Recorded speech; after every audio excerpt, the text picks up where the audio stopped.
Pour cette année 2025, c'est la ville de Kaya, chef-lieu de la région du Centre-Nord, qui a abrité la célébration de la Journée mondiale de l'environnement. Lancée en 1972 par l'Organisation des Nations Unies, cette journée vise à sensibiliser le public aux enjeux environnementaux et encourager la prise de mesures pour la protection de l'environnement. La cérémonie officielle de commémoration a été présidée aujourd'hui même 5 juin 2025 par le ministre d'État chargé de l'administration territoriale, Kokou Mieso et Sarah Bougouma.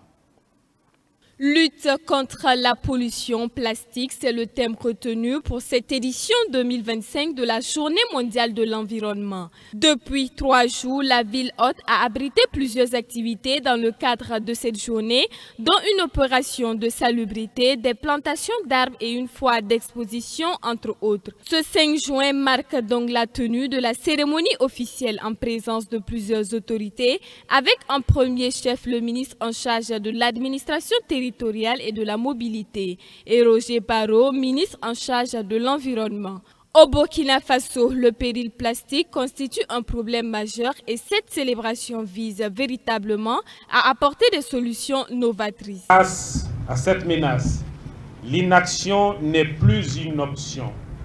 Il nous faut désormais renforcer le cadre législatif et réglementaire pour interdire la production, l'importation et l'utilisation des plastiques à usage unique.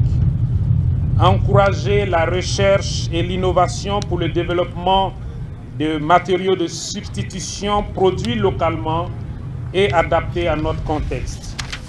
Donc à Kaya, ici dans la région du Centre-Nord, il y a des activités d'assainissement pour rendre la ville plus propre. L'autre pan de la mise en œuvre de la loi, c'est la promotion et la vulgarisation des alternatives.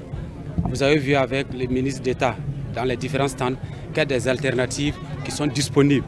Donc la lutte contre la pollution plastique, ce n'est pas que des mots.